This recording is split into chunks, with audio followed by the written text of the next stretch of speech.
Le test 9 a pour but de faire utiliser les propriétés de linéarité et de la relation de Schall de l'intégrale. Alors ce sont des propriétés que vous connaissez déjà depuis un moment. Vous les avez expérimentées en terminale. Donc je vous rappelle, la linéarité, c'est comme la linéarité d'une somme, hein. C'est le fait que l'intégrale d'une combinaison linéaire de fonctions, c'est la combinaison linéaire des intégrales de cette fonction. Et puis la relation de Schall, ça veut dire que l'intégrale, on peut la couper, l'intégrale de a à b de f, on peut la couper en faisant l'intégrale de a à c plus l'intégrale de c à b. Donc ça, c'est des propriétés que vous connaissez déjà. Alors, on va les utiliser. Dans la première question, donc on demande de calculer l'intégrale de 1 à e de x plus 1 sur x dx. Alors, là, on va utiliser la linéarité, c'est-à-dire on va couper en deux. On va dire que c'est l'intégrale de 1 à e de x plus l'intégrale de 1 à e de 1 sur x d 1 sur 2x dx. Ce qui nous donne, alors l'intégrale de 1 à e de x, on n'a pas bien fait mon signe égal. On prend donc une primitive de x, c'est-à-dire x carré sur 2 entre 1 et e. Donc ça fait e carré sur 2 moins 1 sur 2. On va écrire ça comme ça. Non, pardon, il m'en manque... j'ai oublié l'autre partie de l'intégrale. Enfin, l'autre intégrale, évidemment. Plus, alors, 1 sur 2x, écrite comme ça, on ne la reconnaît pas forcément. On va écrire que ça, c'est 1 demi fois 1 sur x. Je l'écris. Donc, le 1 demi, on va pouvoir le faire sortir de l'intégrale. Et une primitive de 1 sur x, on va servir de ln de valeur absolue de x. Donc, on va dire que c'est... Alors, celle-là, on va la calculer maintenant.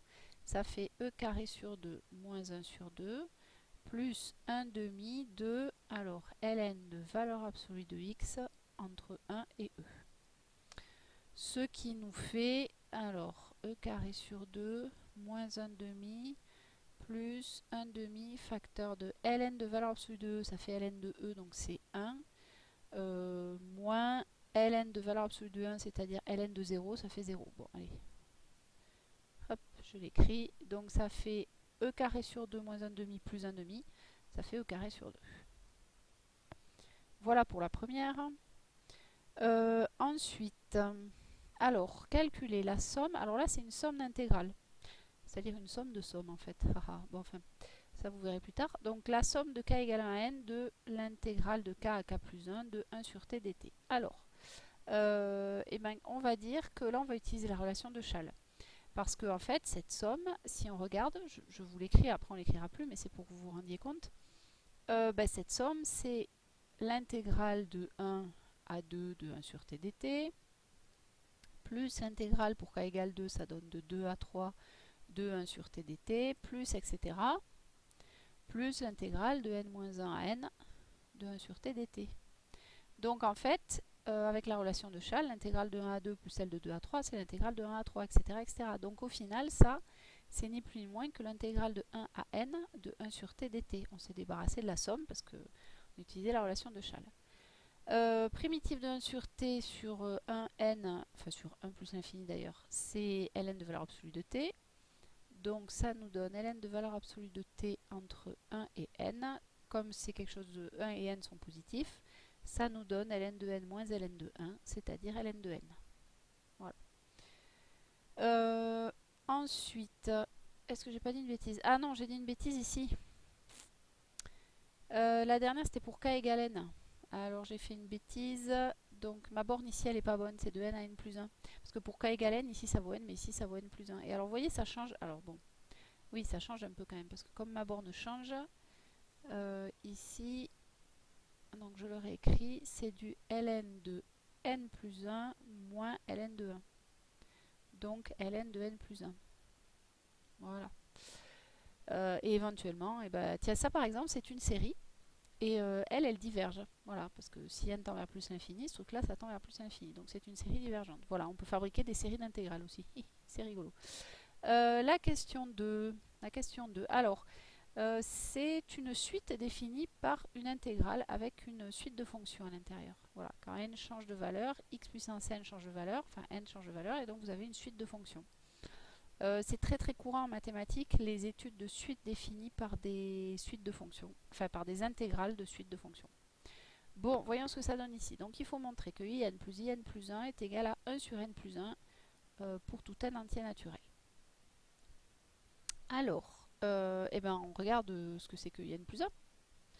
Comme ça, on aura une petite idée. In plus 1, qu'est-ce que c'est? C'est l'intégrale de 0 à 1 de x puissance n plus 1 sur x plus 1 dx. Bon, donc du coup, in plus 1, on va faire la somme. C'est quoi? Ben, c'est l'intégrale de 0 à 1 de x puissance n sur x plus 1 dx, plus l'intégrale de 0 à 1 de x puissance n plus 1 sur x plus 1 dx. Alors là, on utilise, bon pas chal, mais on utilise la linéarité. C'est-à-dire qu'on va dire que là, c'est l'intégrale de 0 à 1 de x puissance n sur x plus 1 plus x puissance n plus 1 sur x plus 1. Comme c'est le même dénominateur, on écrit tout sur x plus 1 et ça nous donne x puissance n plus x puissance n plus 1. On voit ici, alors il faut penser que x puissance n plus 1, je sais que vous n'aimez pas les puissances, mais c'est x puissance n fois x. Et du coup, on va pouvoir factoriser par x puissance n ici. Donc c'est ce qu'on fait. C'est l'intégrale de 0 à 1 de x puissance n, facteur de 1 plus x sur x plus 1. Et alors en faisant ça, il y a un truc magique, c'est que, voilà, et 1 plus x, il se simplifie. Et donc on en revient à l'intégrale de 0 à 1 de x puissance n dx. Et ça, c'est une intégrale qu'on connaît bien, c'est du x puissance alpha. Donc une primitive de ce truc-là, c'est x puissance n plus 1 sur n plus 1.